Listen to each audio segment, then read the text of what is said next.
মমতা বন্দ্যোপাধ্যায়ের নিশানায় সাধু সন্ন্যাসীরা। সব সাধু তো সমান নয়, আমরাও সবাই সমান নই। বহরমপুরে একজন কার্তিক মহারাজ আছেন। ভারত সেবাশ্রম সংঘকে আমি খুব শ্রদ্ধা করতাম, কিন্তু যিনি তৃণমূলের এজেন্টকে বসতে দেবেন না বলেন তাকে সাধু বলে মনে করি না। মন্তব্য তৃণমূল নেত্রী।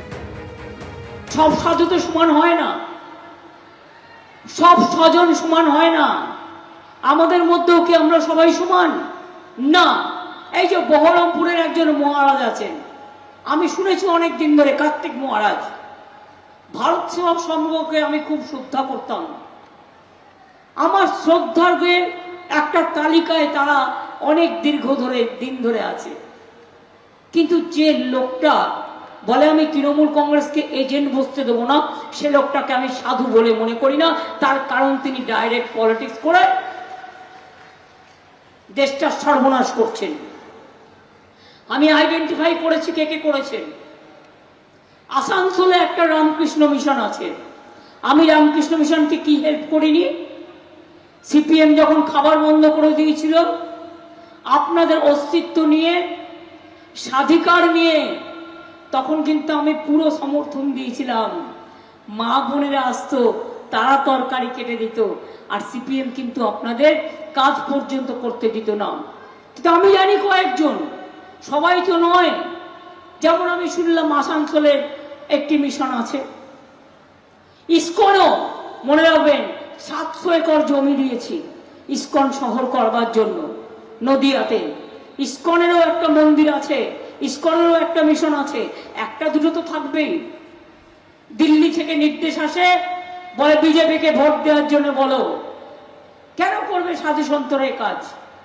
কিন্তু রামকৃষ্ণ মিশনকে সবাই সম্মান করে, শ্রদ্ধা করে।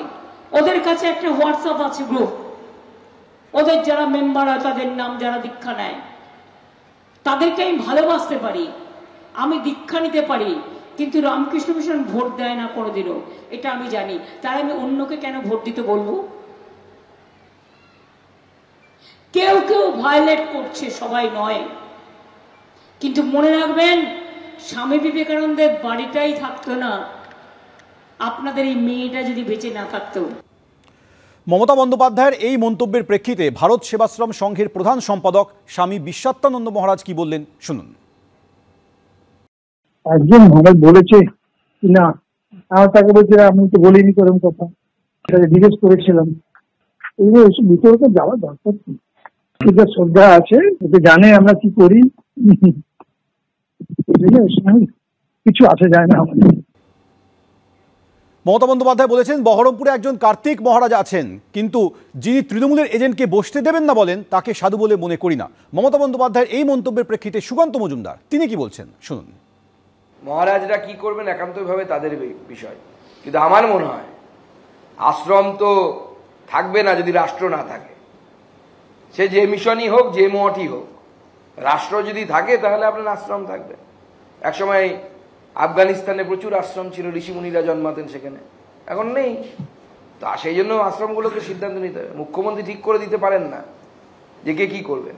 দেশের ভালো করার দায় কি শুধু মুখ্যমন্ত্রীর ঘাড়ে দিয়ে দিয়েছে নাকি উপরওয়ালা?